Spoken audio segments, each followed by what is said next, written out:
You grow physically, mentally, both, and the perspectives in your life change, and they do change. That's what's going to happen to you. Right now what you are thinking is not the ultimate reality of the life, it's just a nuance of that reality, which you are appreciating, which you are viewing according to your respective potential, observation, reading. There are multiple contributing factors which develops your subjective opinions. Quran indicates three, that if you want to learn, understand and appreciate the whole scheme of the universe, you have to ponder over three areas. One is self. Ponder over self, your own nafs, your own structure, your own biology, your own psychology. And this is one of the most complex entity to think about. The second is to observe the cosmos, and you learn from your cosmos. And third is to know, read and appreciate the stories of the past nations, history. So these are the three areas which can contribute in making up one's mind. I, instead of just wasting my time, or your time for that matter, on delivering this talk, would invite and kick the interactive session, which probably I'm also looking forward, you're also looking forward. So let's jump to the question, and look at them, they're just nodding, yeah, go there. So let's start there. Okay, thank you. Are you going to call me? Alishba Khan Barech, hailing from Noshki, with secondary hometown in Quetta.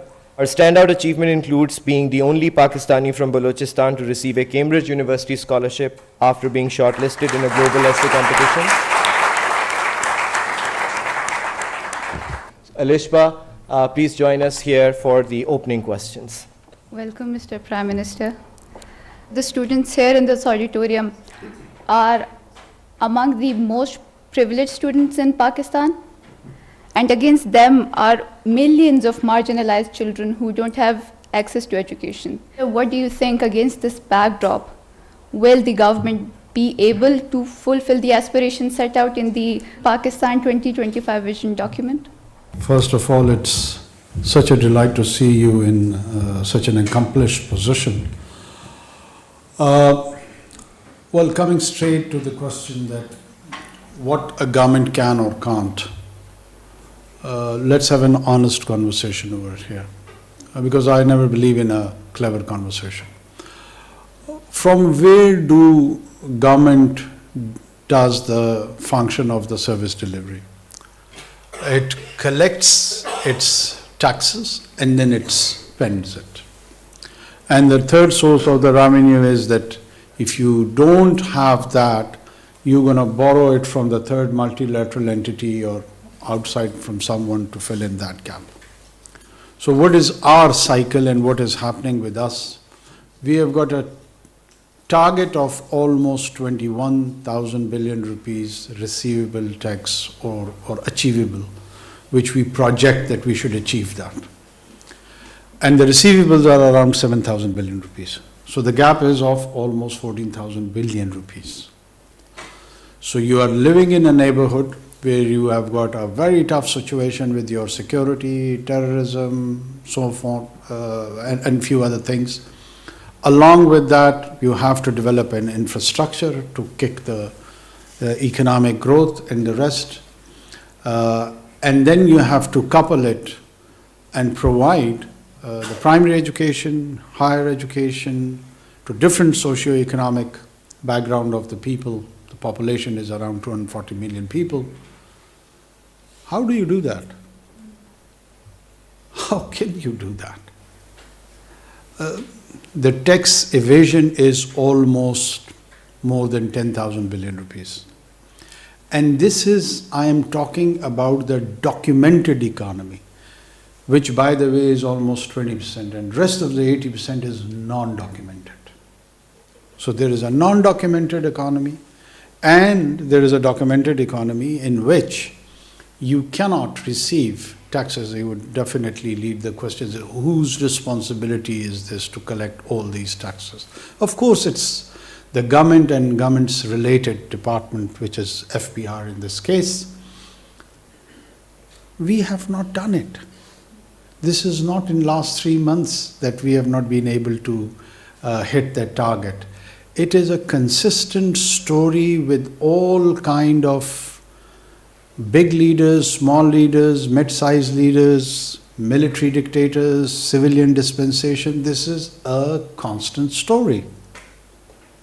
And this is the challenge of governance. Instead of hysterical criticism of different things, if we start having these sort of rational conversations, we would exactly know where we are failing and why we are failing. Whether it is the health services or the educational services, if you want to ensure and spread it out as a nation, as a country, the first and foremost thing is that you develop your taxation system properly. All of us want to live in a Scandinavian ideal world, like the lifestyle in Norway and Denmark and the rest. Their contribution, tax contribution to their GDP is 91%. Ours is 9%.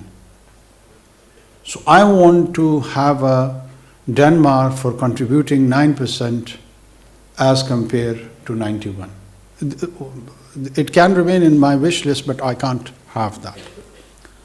It's painful. It's painful. It's slow.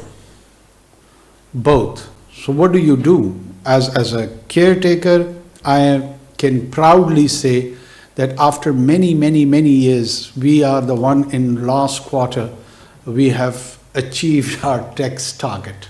This is amazing. If we could do it in 3 months, why the rest of the governments can't do? It is for the people like yourself, they need to answer and raise these questions.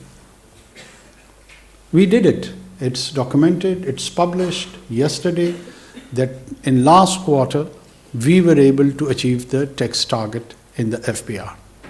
So if it can be done in 3 months, it means that it is practical, it's possible, and if it is not happening, there is something very seriously wrong with our governance structure. This is my opinion on it. Two ways, both the people and the government. Yeah, of course, government is part of the people. I mean, if I am electing a government, so I'm contributing towards that either resolution or the problem. So I am part of the problem. And when you become in the government, and I have lended that support to you, so it means the two of us have brought it to the tango.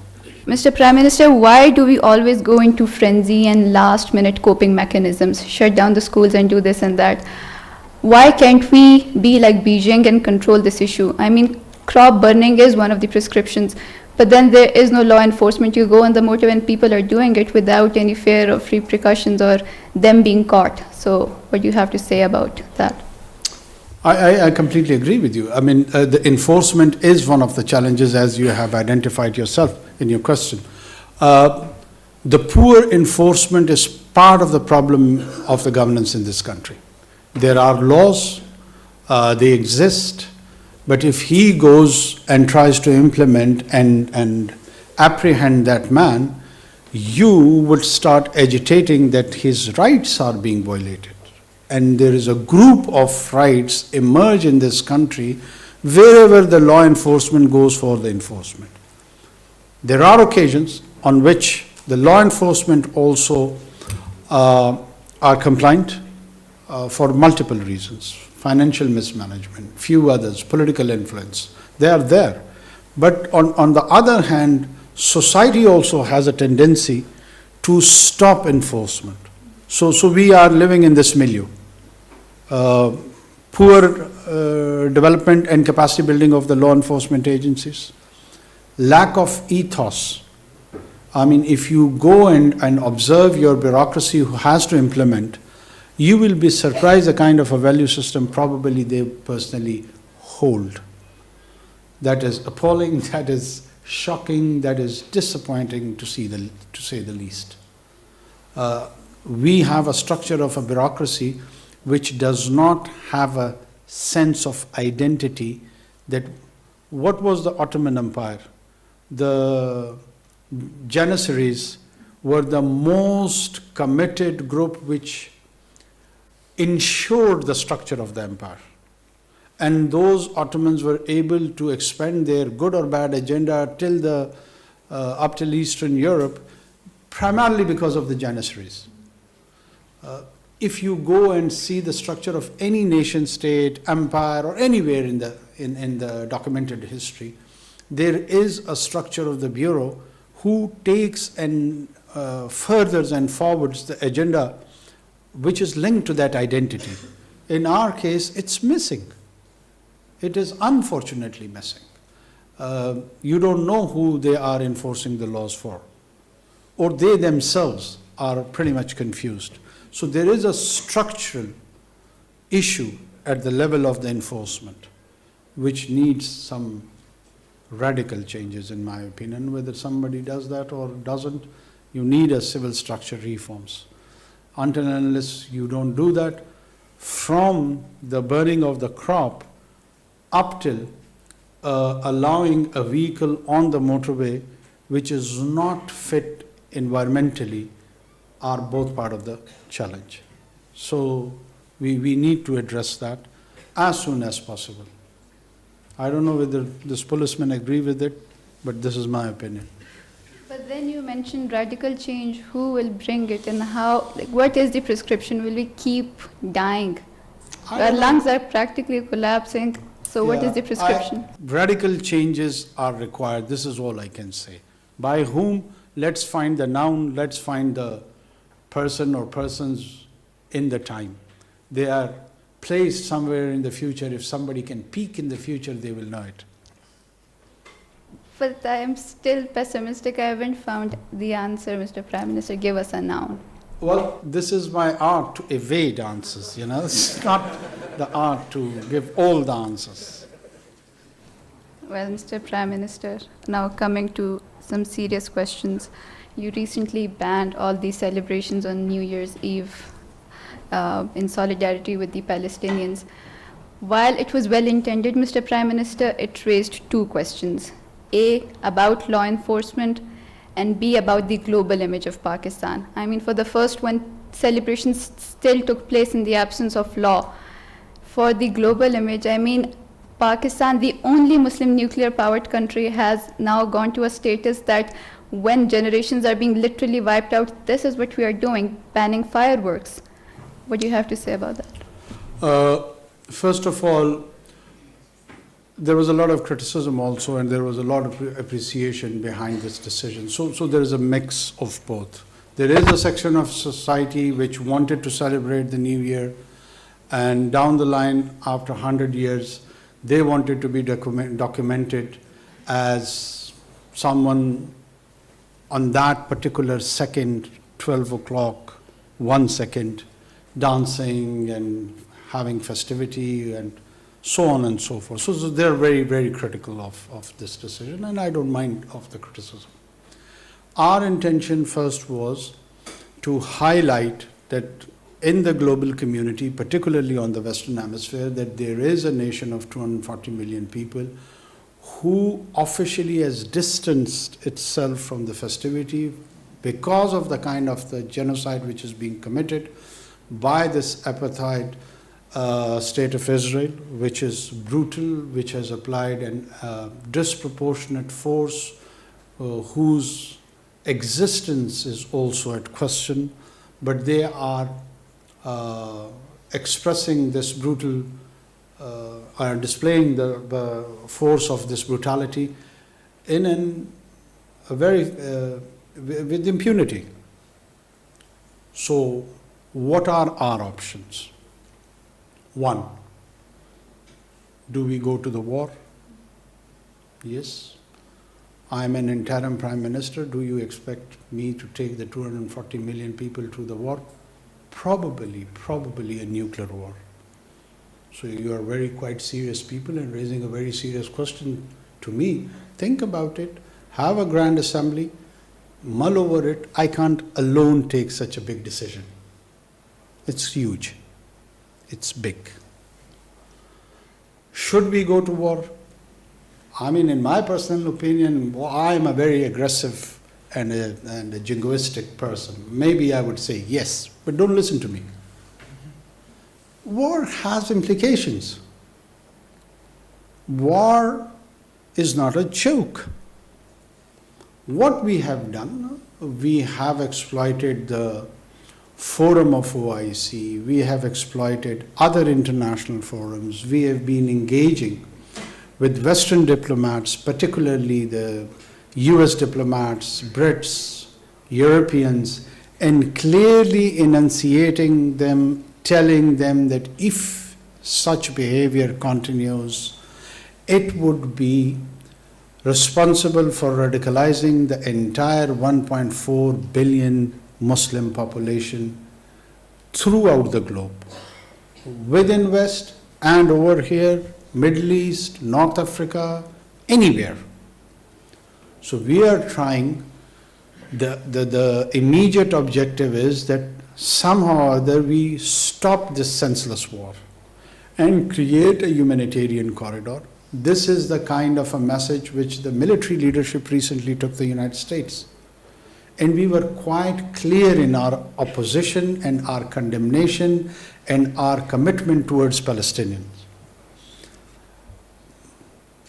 Is it wise on this occasion to initiate a war? And who are you, me, and anyone else who feels so passionate about Palestine and its cause? We have not lost a finger in this war, this single finger. There 9,000 children have been killed. Let them decide. There is no need to be heroic over here in this peaceful, cozy environment. And just thinking that, oh, I'm so heroic, that because I stand with the oppressed one. It's very good. It's very good, but they are the one who are suffering, they are the one who are facing. Let's take this question first to them, that whether they are willing to take this war and in which direction. Over here they are calling conferences and seminars and speaking with all their rhetorics. I completely understand. I am more radical than all these so-called people who play on these rhetorics. But I try to control my populist tendency. These are very serious.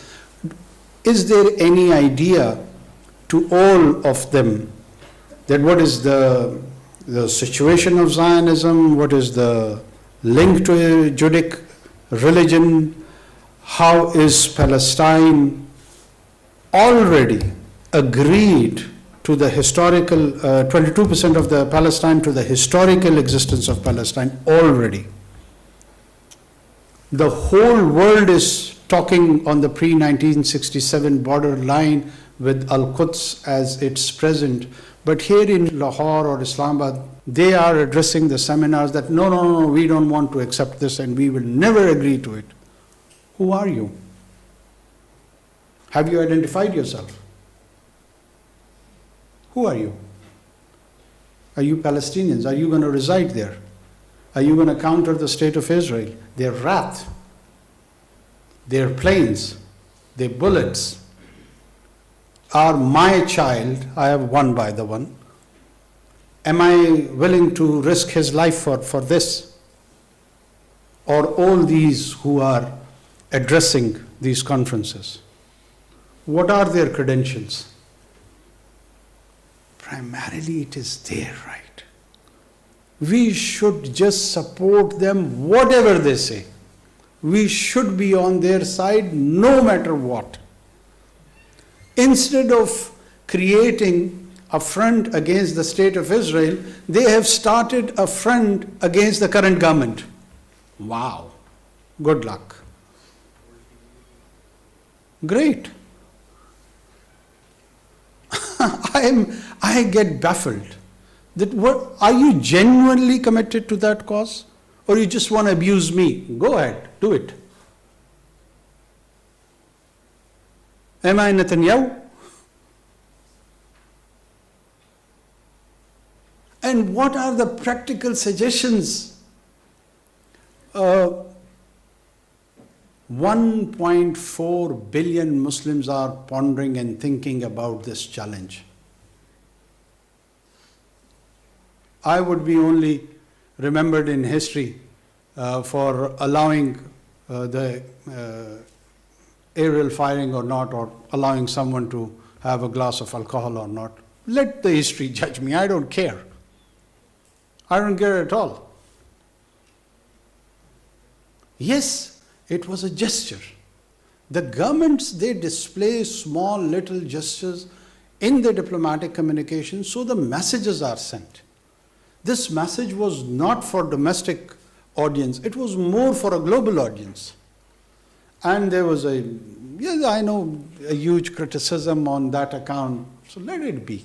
But sir, the criticism, as you rightly pointed out, there can be some justification for that. Why it's mere ceremonial? We could have done something. Like?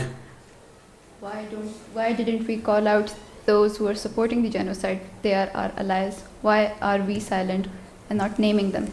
The kind of confrontation we have done with Western diplomats, problem is that I am bound by certain laws that I can't make it public.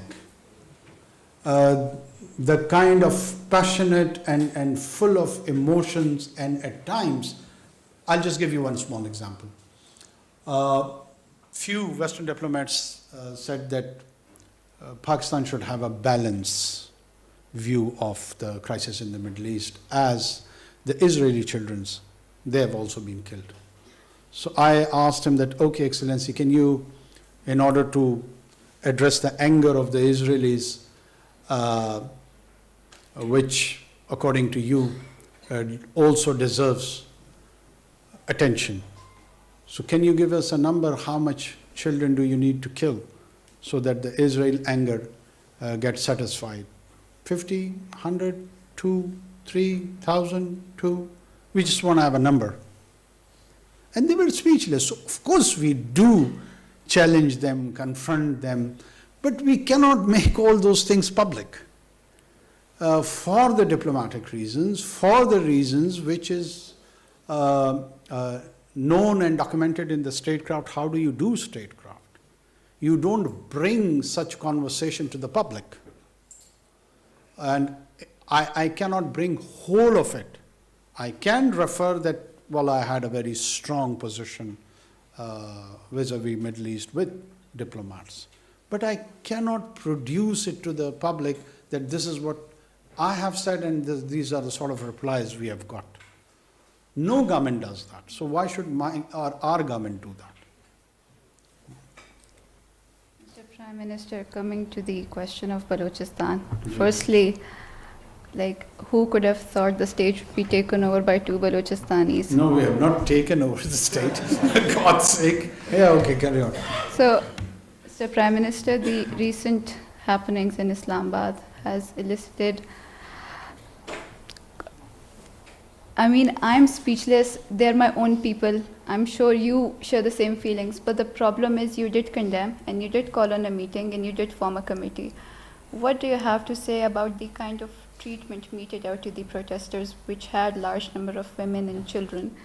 And that brings me to the question as to who will rejuvenate the relationship of Balochistan with the center. I don't see any reconciliation attempts working anytime soon. Thank you. How many of you are interested to listen to this question's answer? Quite impressive, okay.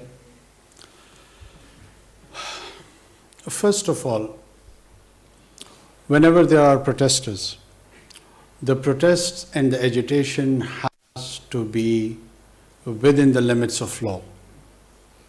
Do we all agree on this? That you have got the right to protest, you have got, no, you don't agree? Okay, good.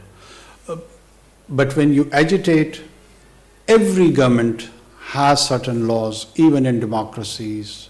In dictatorship, they have got their own rules and laws. But it has to be demonstrated by the law. And if those laws are violated, then the role of the enforcement comes, that they try to enforce those laws. So this is the general understanding and a civic sense in which a political environment operates in any country. So is the case in Pakistan. This water cannon, which is more criticized, or slightly probably more than that, there was a lathi charge also.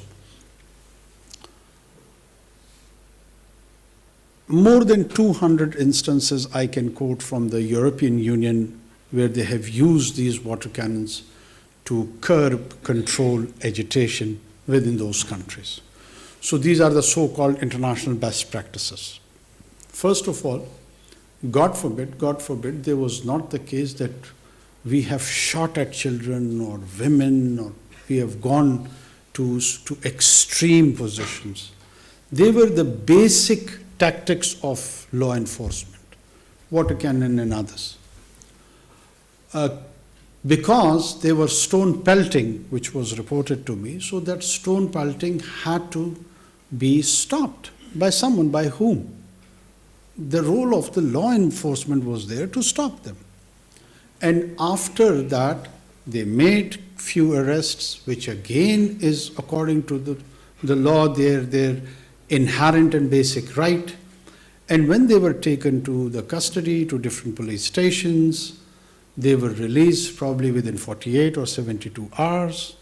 Some 30 to 34, which were facing the identity parade, they were the prime suspects for the stone pelting. When they went through that, eventually they have been also released. And still all those women, as we speak here in this hall, they are agitating in front of Islamabad Press Club. That basic right of agitation has been recognized and accepted by the state. What are we doing to them? Why are we being portrayed as followers of pharaohs who have just asked them, don't do the stone pelting? What have we done? I would be interested, and I would stand more educated if somebody could tell me that no, you have done the ordered the shooting, or any other extreme measures have been taken by the government.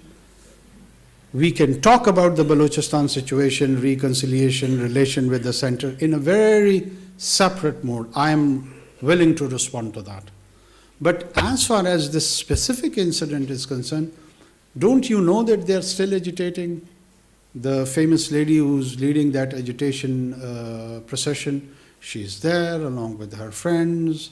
The journalists in Islamabad, they go, they interview them, they record that interview. They are on the digital space, in electronic media. In every hour's news, there is an allotment of time for them. All of you are aware of it. So what have government done?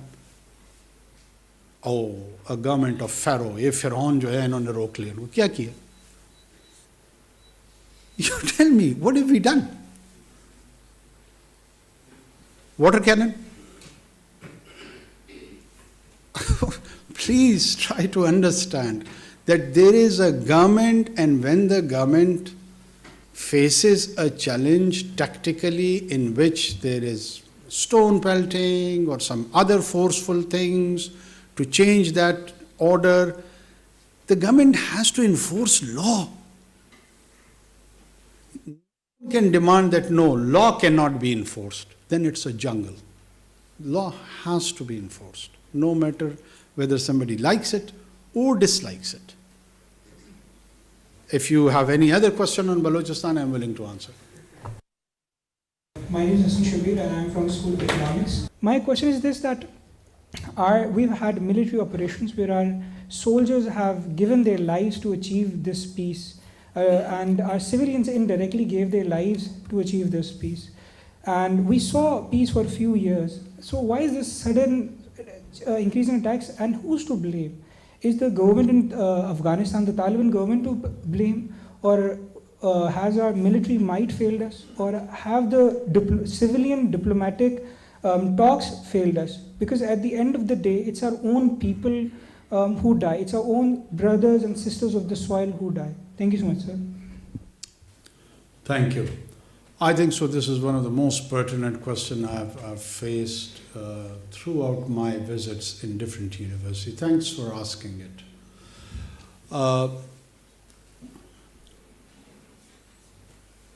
There is a discipline in which people in different universities now teach on insurgency and non-state actors. And I would suggest, please, do consult some of the academic work in this area. Usually these insurgencies, they follow certain principles. These non-state actors, they follow certain principles. One principle is the principality of existence, survivability. This is one of the principles. That their entire strategy revolves around survivability, that how would we survive?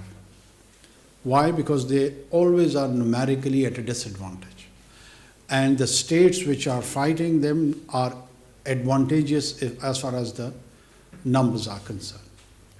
Second is the principle of lethality, that if they are more lethal, they will be more receiving attention, they will be more spectacular, and so on and so forth. So this classic TTP run phenomena is following both the principle of survivability and the principle of lethality. The insurgencies at times, they carry on for centuries. We don't understand and appreciate the nature of such wars. I come from a tribal background. There were two tribes. I'm sure there must be Pashtuns amongst you, Salman Khail and Nasser. There are two major Pashtun tribes. They fought for 135 years amongst themselves. So to us, it's not a surprise. We are quite familiar with such situations. When the Jang-e-Jamal was there, were they brothers or they were enemies to each other? And who were they? Who were they trained by? What sort of quality individuals they were? So I don't feel that they are my brothers. I don't. I feel anyone is my brother or sister who's peaceful. The one who reverts to violence loses the right of brotherhood. That is a point which needs to be noted, which needs to be discussed, which needs to be understood. For instance, God forbid, I'm giving a very bad example. One amongst the siblings, one sibling eliminates, kills his brother or sister. How would he be treated by the parents? And even if he's forgiven, he kills another one. And then another one. So what do? You have to be clear on all such strategic angles. I am a staunch Deobandi Pashtun. So what should I do? Make Hakimullah Masood my hero? I have exercised my choice. I am with State of Pakistan. He is not my brother, he is my enemy. And you try to eliminate enemies. Anyone who is challenging in violent terms through organized crime, politically, ethnically, religiously, is the enemy of the state, is the enemy of that social order. You can have all kinds of disagreements, but no one can give you the license to kill. No one can give you the right to eliminate the other. So the responsibility of the state is, inshallah, we are ensuring that we have a plan. It is not a challenge that they will prevail on the state of Pakistan. Never. Inshallah. You can be a tahajjud guzar or a very liberal man. That is your choice. But no violence. Yes, Zainab Hamid. Assalamu alaikum, Prime Minister. First of all, a very warm welcome to you, and I think me, myself, and everyone else here is honored to be interacting with you here today. I'm going to proceed with my question. سوال میں آپ سے اردو میں کروں گی اور سوال یہ ہے کہ ہم نے اکثر اوقات یہ دیکھا ہے کہ اگر ہم نے یوسف رضا گیلانی صاحب کو ہٹانا ہو یا نواز شریف صاحب کو ہٹانا ہو یا ایون کہ اگر آپ نے قاسم کے ابا کو گرفتار کروانا ہو تو ہماری عدالتیں رات کے 12 بجے بھی کھول دی جاتی ہیں. لیکن جب بھی کوئی زینب مرڈر کیس یا موٹر وے گینگ ریپ کیس یا اس طرح کا کوئی بھی کیس ہوتا ہے تو ہماری عدالتیں بند رہتی ہیں. نور مقدم کیس پہ ہم نے یہ دیکھا کہ ہماری عدالت کھولی گئی. Question to you is, isn't justice denied, justice late, justice denied? That's my only question. Thank you for asking in Urdu. Urdu زبان مجھے بڑی پسند ہے. ایسا نہیں ہے کہ میں اردو کی ادائیگی میں مجھے کوئی مسئلہ ہے. بہت سارے لوگ یہ سمجھتے ہیں کہ میں اپنی انگریزی دانی چھاڑنا چاہتا ہوں. دیکھو آپ نے پوری بات جو کی ہے اپنے سوال میں اپنا جواب بھی میرے خیال میں دے چکی ہیں آپ. میرے لیے کہنے کو بہت کم چھوڑا ہے آپ نے, لیکن اس کے باوجود میں کچھ نہ کچھ ضرور کہوں گا اس پہ. یہ جو پورا کا پورا نظام عدل ہے اس پہ بڑے سنگین سوالات ہیں, اور جب تک اس نظام عدل کو ہم ایڈریس نہیں کریں گے, اس میں کسی کا ابا ہو یا کسی کی اماں ہو یا کسی کی باجی ہو یا وہ خود ہو, محفوظ رہنا مشکل ہے. یہی آپ کو پروٹیکٹ کرتا ہے نا یہ نظام. اور وہ چند رہنما اصول ہوتے ہیں آپ کے. مسئلہ یہی ہے کہ قاسم کے ابا جب خود ہوتے ہیں نا تو ان کو حمید کی اماں بالکل نظر نہیں آ رہی ہوتی. وہ ناؤنس کے جھگڑے میں پھنس جاتے ہیں. جب تک میں ہوں آج تو مجھے سب کچھ درست نظر آ رہا ہے, جب کل آپ اس جگہ پہ ہوں گی تو وہ مجھے درست نظر نہیں آ رہا ہوگا. ایک تو اس رویے سے تبدیل کی ضرورت ہے, اور سیٹلڈ ہونا ہوگا اصولوں پہ, پرنسپلز پہ, کہ چاہے اس کا اطلاق مجھ پہ ہو یا آپ پہ ہو پھر وہ یکساں ہو. ہمارا بنیادی مسئلہ یہی ہے کہ اگر ریاست کے چند ادارے ان سے میں مستفید ہو رہا ہوں تو میں ان کو والد کا درجہ دینا شروع کر دیتا ہوں. دیا ہے نا. جب مستفید نہیں ہو رہا ہوتا ہوں تو پھر شاید سوتیلا باپ بنا لیتا ہوں. یہ وہ مسائل ہیں جو سبجیکٹو انداز میں ہم تمام کو اس پہ سوچنا چاہیے, بولنا چاہیے, غور کرنا چاہیے. اگر واقعتاً ان کو والد نہیں بنانا تو ونس اینڈ فار آل فیصلہ کر لو اور پھر خود والد بنو. والد جب گھرانے کی سربراہی کرتا ہے نا تو ذمہ داری لیتا ہے. وہ پھر بچوں کے نان نفقے کا تمام کی تمام ذمہ داری خود اٹھاتا ہے. وہ پھر ہمسائے میں حمید کے والد سے نہیں کہتا کہ یار ذرا میرے بچوں کا خیال رکھ دینا. اگر حمید کے والد کی طرف دیکھے رہو گے نا تو قاسم کے ابا کا مسئلہ ذرا خراب ہی رہے گا. یہ اشتہاری گفتگو ہے کیونکہ آپ نے اشتہارے میں کی ہے, اس لیے میں جواب بھی اس میں دے رہا ہوں. کھل کے پوچھا ہو تو میں کھل کے بتاتا. Thank you so much, Your Excellency. My name is Umar Khan and I'm a 7th semester student from the School of Computer and Information Technology. So a lot of students like myself are about to graduate across Pakistan, and a lot of us would like to stay in the country and contribute to society and the economy as well. However, the best and brightest often choose to go abroad because they have better opportunities there. My question is, Your Excellency, what is being done to keep the talent in Pakistan and to develop it here, and what is the strategy that the government is taking to prevent the so-called brain drain that our country is experiencing? I think so in the best interest of Pakistan is that we should have both. The youngsters should explore opportunities abroad, and they are not a brain drain at all. They would always remain our assets. Who's your Vice Chancellor? He was a fresh graduate, some days, somewhere here in the city of Lahore, and according to this definition of the brain drain, he went there and he spent 10 or 15 years or whatever, and now he returns and he runs this institution. Is he an asset or a brain drain? This is the phenomena we need to understand, this cycle. I've been saying this repeatedly, that why it is skewed and distorted, this whole...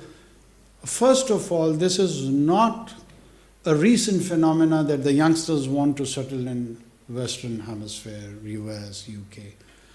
I am witness, all of us know this, that the longest queues of the young generations are always outside the US Embassy.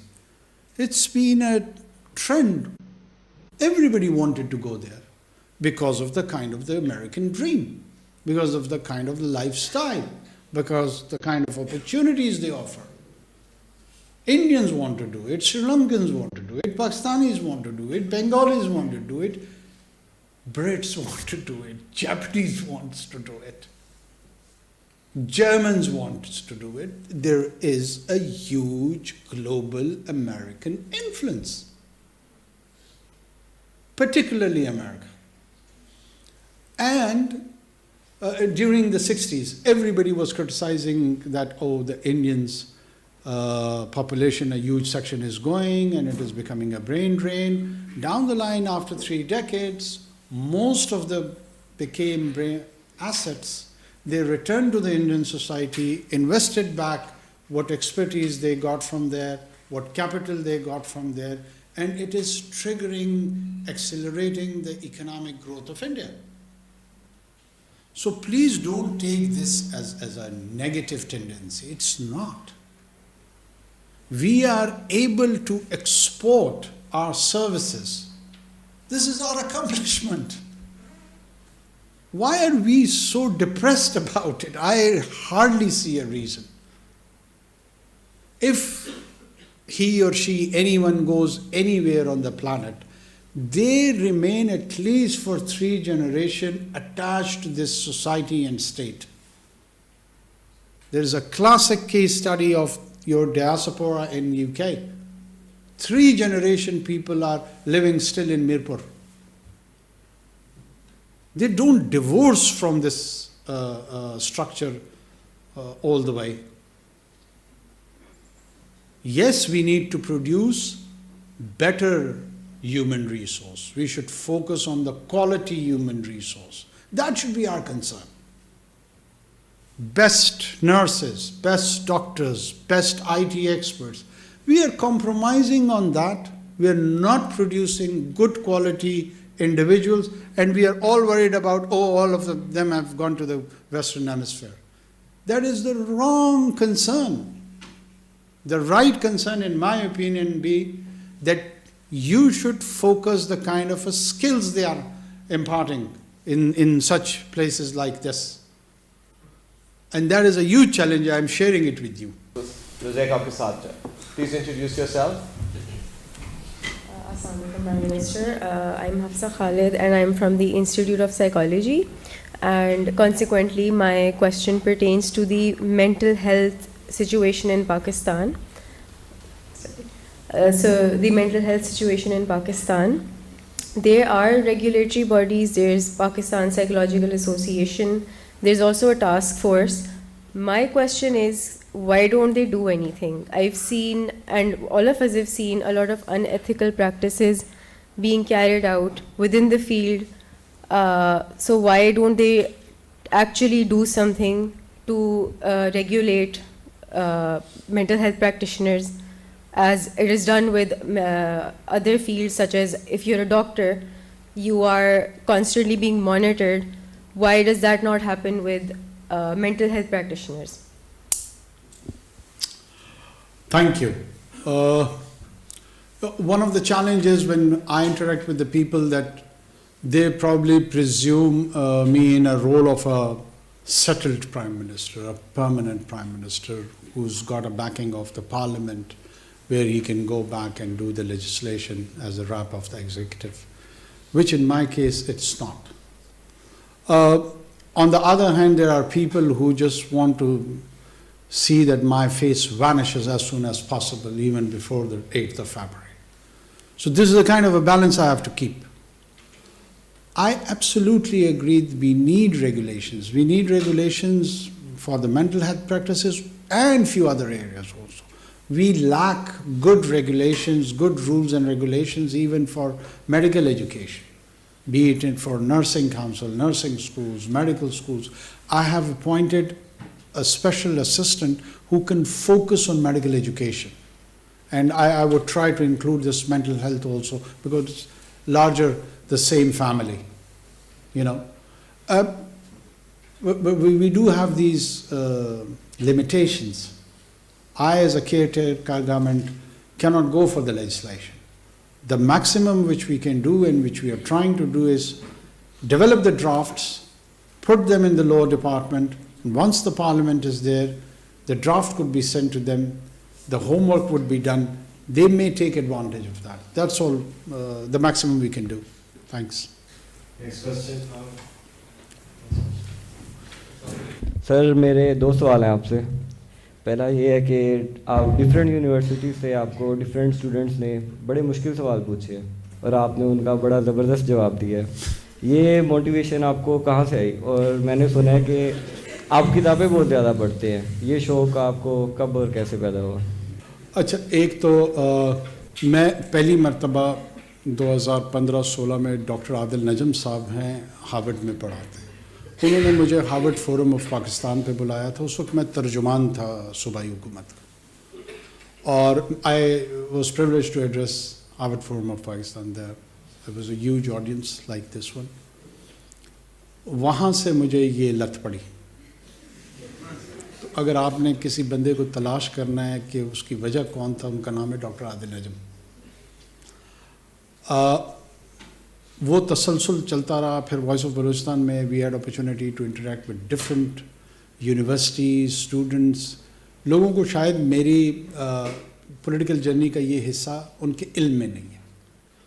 हम seminars conduct करते थे in Karachi university, Balochistan university, Khuzdar university, Turbat, wide range.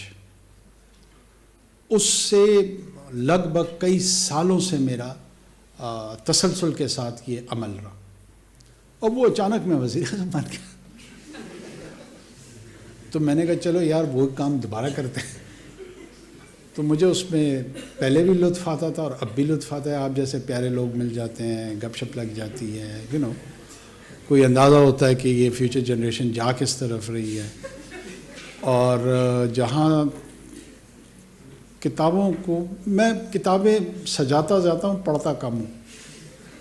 वैसे ही मेरे मुतालिक जो है ना एक तासुर बना दिया गया कि मैं बहुत किताबें पढ़ता हूँ. कोई इतनी ज़्यादा भी नहीं पढ़ता हूँ, कभी कभी पढ़ लेता हूँ, कभी कभी पढ़ लेता हूँ. लेकिन आप लोगों को पढ़नी चाहिए और बहुत ज़्यादा पढ़नी चाहिए. तो इसको जो है ना आप नेगेटिव पैराए में ना लें. किताब पढ़ना जो है ना वो ज़िंदगी का सबसे खूबसूरत अमल है. आप देखें ना कि अल्लाह ने भी अपनी बात पहुंचाने के लिए किताब को चुना. किताब की अहमियत कितनी ज़्यादा है, वरना अल्लाह किसी और मीडियम और ज़रिए के साथ भी अपनी बात पहुंचा सकते थे. कादर है हर चीज़ पे. लेकिन अपने लिए भी उन्होंने किताब को चुना. तो किताब को मुकद्दम रखें, उसको उसका एहतराम करें, उसकी इज़्ज़त करें और उसके साथ मुसाफिर बन के रहें, सफ़र उसी के साथ करें. Thank you.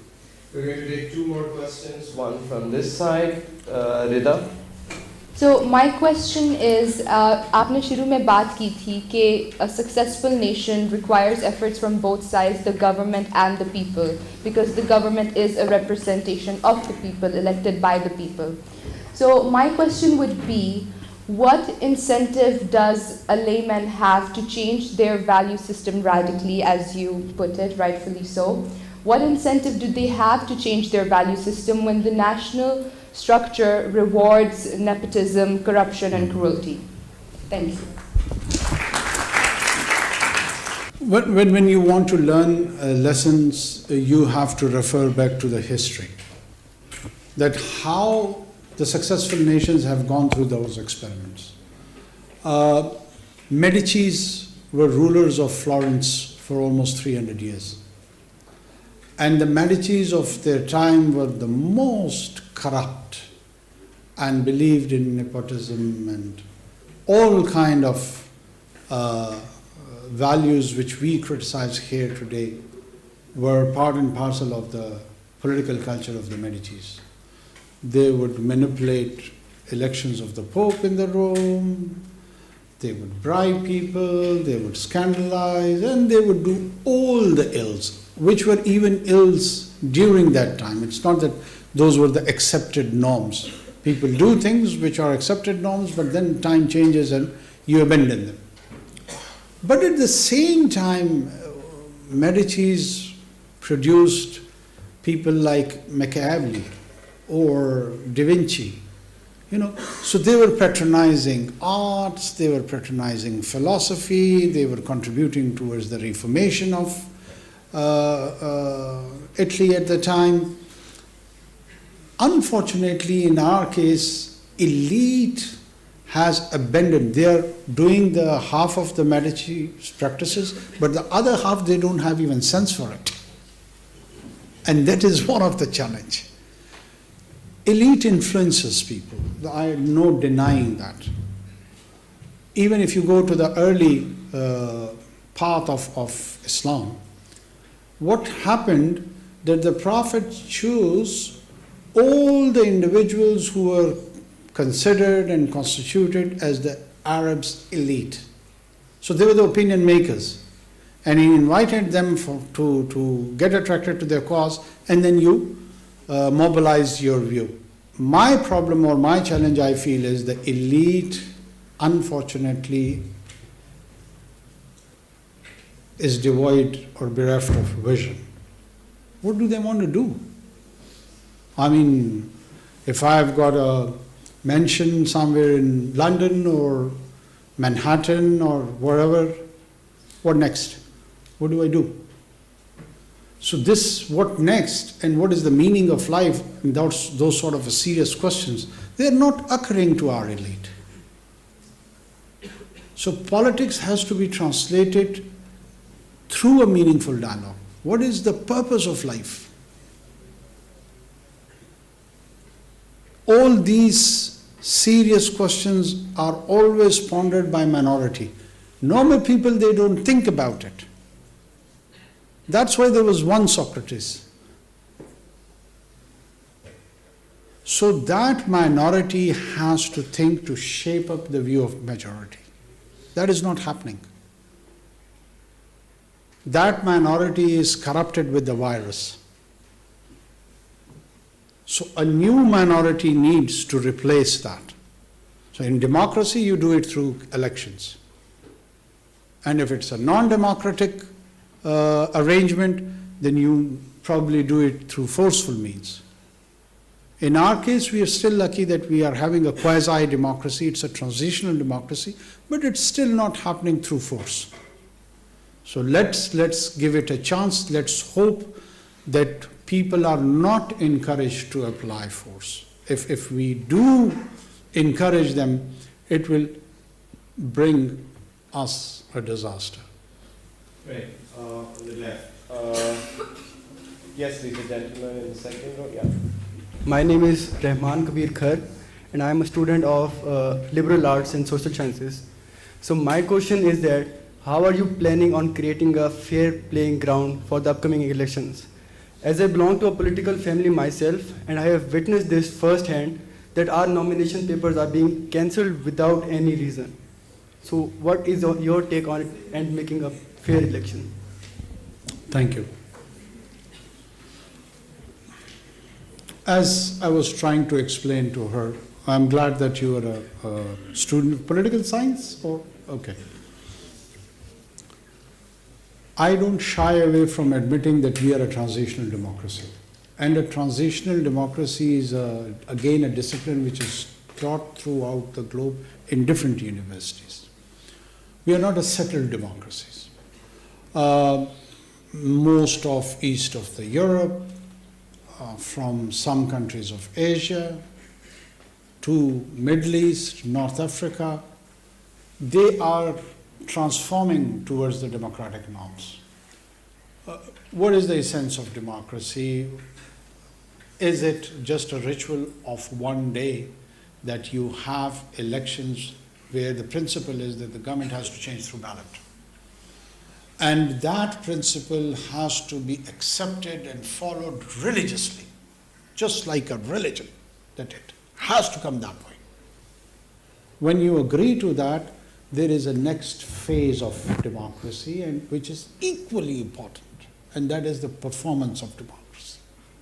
The problem with the transitional democracy is that they fight for the principle of democracy, but they're not interested in the performance of democracy.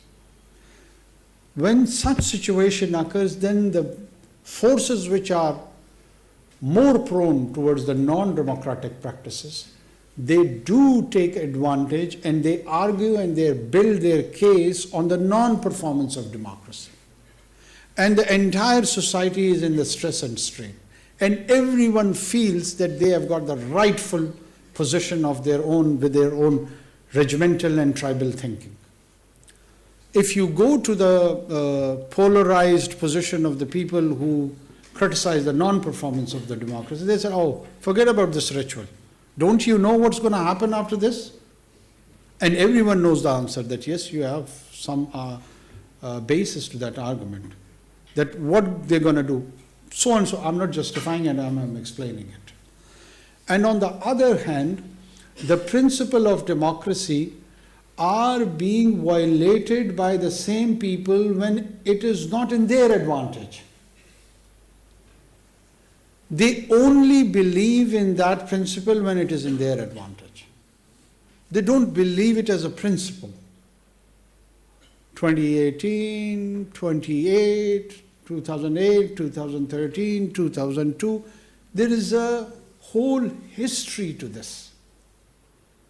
And in that history, the people which we now see as the flag carrier who are advocating for this principle of democracy have been on the other side. And who knows, once they get settled, how again they'll change their position. It's unpredictable. We don't know. I don't trust them. As an individual, I have to vote for them. I wouldn't know that if they get settled with the forces on which they are on the confrontational path, so what would they do next? So once if they are settled, some same old practices, same old business, and same kind of an old hybrid regime to run this country, that basic question of civil-military relationship, which people shy away probably to ask me, that its challenges have not been explored, have not been answered, so the problem remains the same. What would we do then? There is an imbalance here. I am saying it. There is an imbalance, and that imbalance primarily is because the civilian institutions don't perform. So what do you do? It's a very serious debate. It's a very, it deserves more attention, more questioning, more nuances should be explored, more shades should be known, and people should come up with an informed opinion. Everyone should contribute towards it. This is a national duty. I believe in it. I don't doubt the intention of anyone who takes any sides. But be genuine. Be genuine and try to find out the genuine challenges and the genuine solutions, whatever according to your capacity. Doesn't matter that you're not the flag carrier of the gospel truth, that everyone should be known, everything should be known to you. That's fine. But honest contribution is very important. आप मेरे ख्याल में इनको मौका दे दें, ये बहुत ज़्यादा Please, ask your question. I wanted to take it back to the question of Please Balochistan. introduce yourself. I'm Najab from SLAS. I wanted to take it back to the question of Balochistan.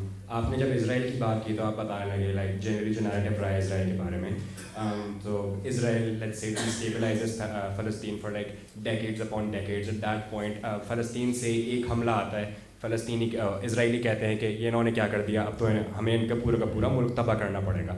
In much the same way, Pakistan for decades upon decades, takes part in like the disappearances that have happened in Balochistan. At that point, the Balochi people, they throw some rocks and Pakistan says, oh, hame arrest karna pad gaya. Right? So it's much the same situation showing up on both ends. How is in this particular situation Pakistan using its monopoly of violence in a way that's better than like Israel? Okay. Thank you for asking. अच्छा हो गया मैंने इसको वो दिला दिया. Are you from? Liberal. And you belong to Lahore or? I'm from Karachi. Karachi originally.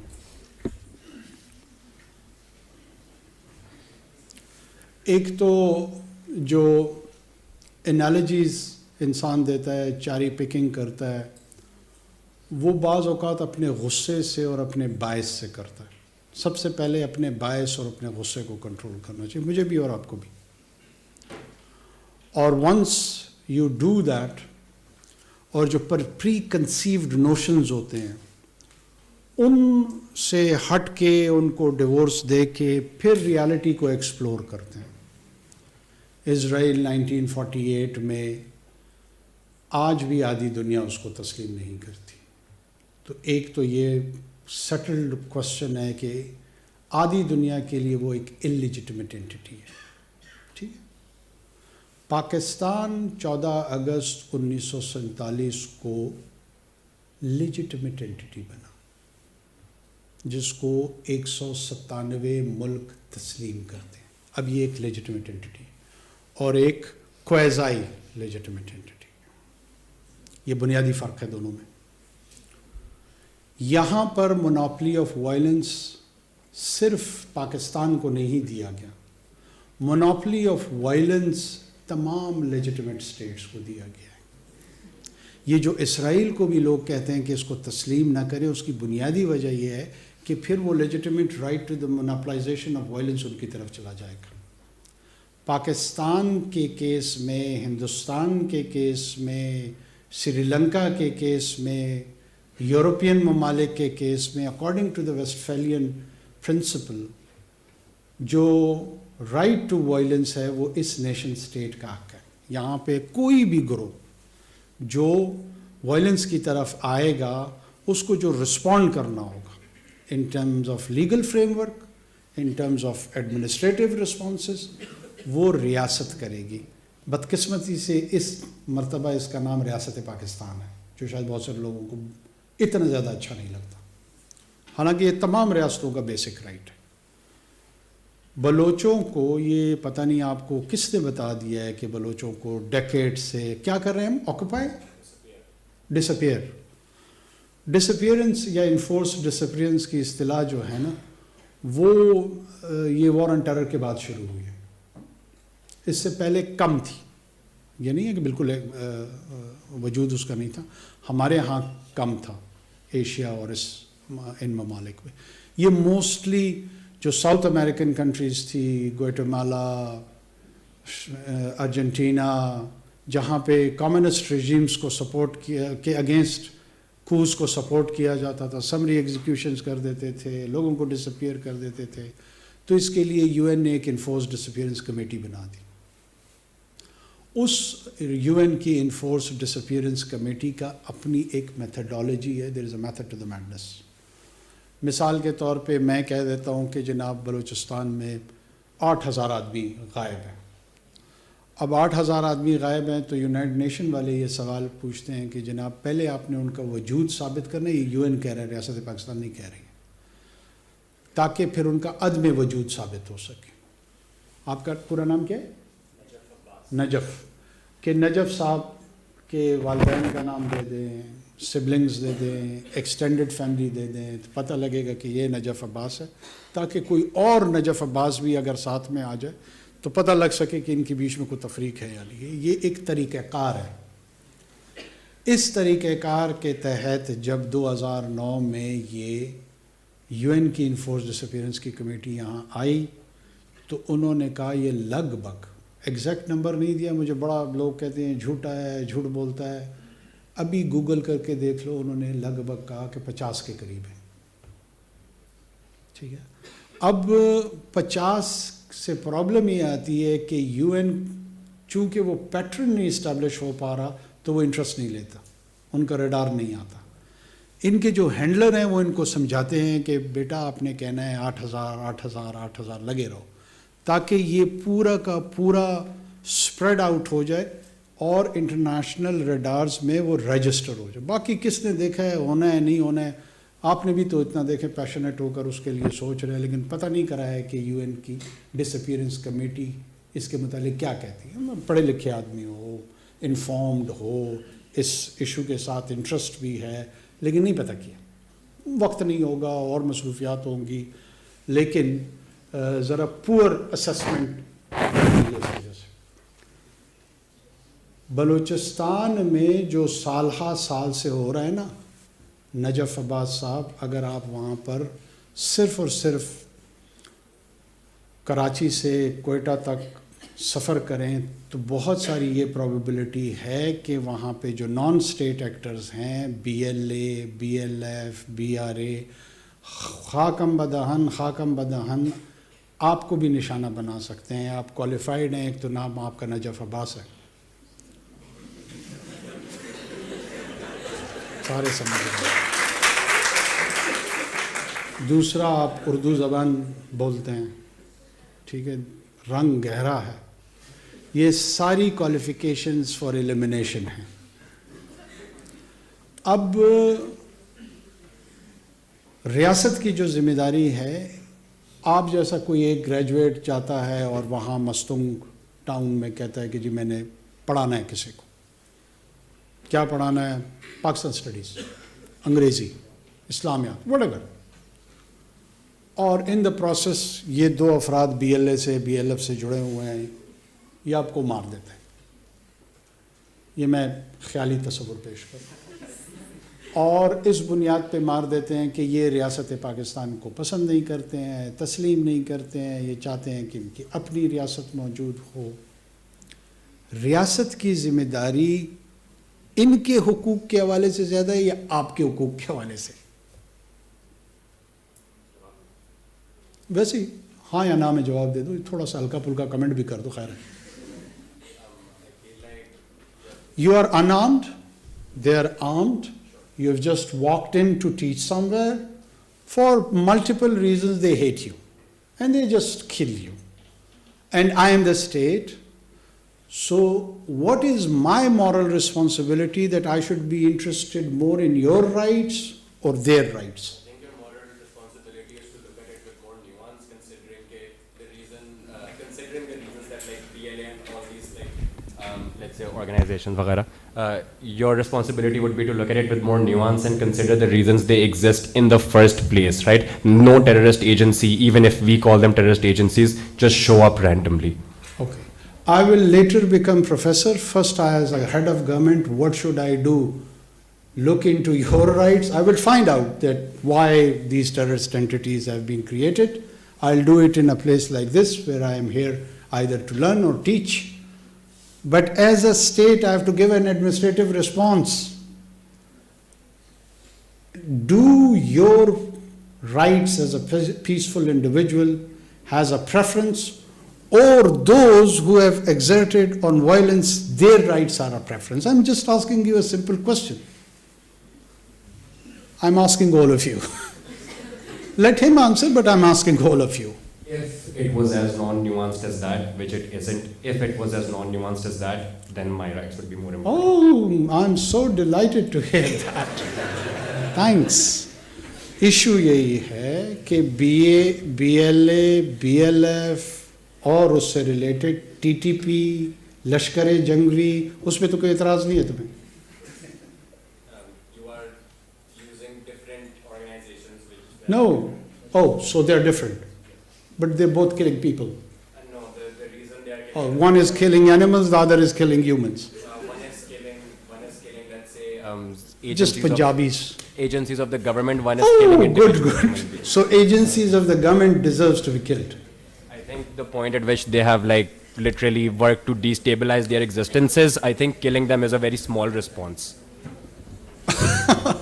Okay. No, let me. میں چاہ رہا ہوں کہ یہ ذرا اوپن ہو, میں چاہ رہا ہوں ذرا یہ اوپن ہو, کوئی فرق نہیں پڑتا. یہی پوائنٹ ہمارا ہے कि जब इस तरह के रेडिकल व्यूज़ आएंगे उनको प्रॉपर एडमिनिस्ट्रेटिव रिस्पॉन्सेज मिलेंगे, no matter what, no matter what. But we will not allow them that they go with impunity and kill people. और ये नहीं हो सकता कि इस तरह सिविल एंटिटीज़ की को मैस्करेट करके फरास बना के उस वायलेंस को रैशनलाइज करने की कोशिशें करेंगे, उनको भी हल्का हल्का देखेंगे हल्का हल्का तेज नहीं, लेकिन देखेंगे ज़रूर. But we do see, we have a visibility as a government. हम इतने imbecile नहीं हैं, इतने idiots नहीं हैं. इन्होंने अलल ऐलान पाकिस्तान की रियासत और उसके पीसफुल सिटीजनरी के खिलाफ जंग शुरू की हुई है. हमने ये चैलेंज कबूल किया. देखते हैं अल्लाह मालिक के कौन जीतता है कौन हारता है.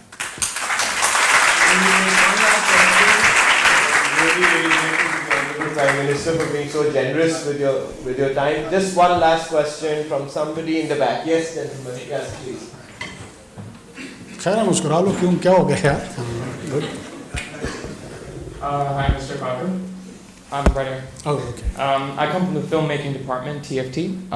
My question is more about artistic expression and the protection of artists in general. Now, I understand you're a caretaker setup. You're not here to pass on policies, but is there a draft, or is there, and if you could highlight, what are the exact policies you've implemented to actually protect their expression, their freedom, and their ability to actually showcase their art freely without any subjugation? Now, just a little context, I'm sure you'd understand.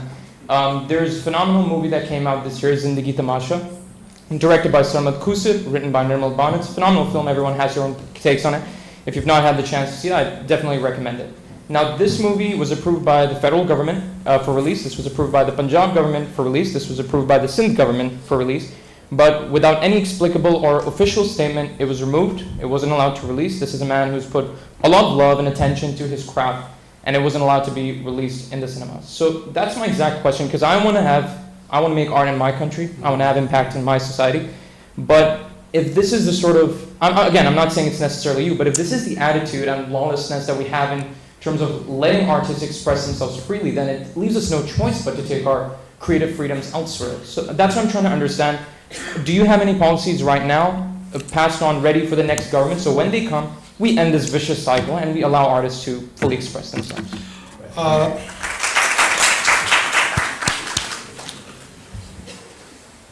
You've just said it, whatever is dwelling in my heart. I mean, performing arts, other arts, creating it in different mediums. Do we have a policy for that? I'll be very honest that I had so many challenges, economic and political, right now for the last 3.5, 4 months, that I've not been able to pay attention to this one particular. But it is utmost important. When I had interaction in Central Asia, in China, and even in GCC countries, I've been advocating that let's have joint platform for creating this content. I mean, look at Arturo. It generated $2 billion, and there are more civilizational themes and other areas where content creation can bring a lot of economic opportunities also. It is related to our soft image, so on and so forth. But in terms of policy and anything particular which I can share with you right now, I won't be able to do that because I have not done it. If there are some suggestions or if you can design some proposals, I'm willing to make it part of a draft prior to leaving this assignment, and we would be able to influence policymakers in future. But this is a very important area. I agree with you. Thank you so much for being so generous. You've been so patient, and you took all these questions with a lot of grace. We really, really appreciate that. निगरान वज़ीर-ए-आज़म अनवर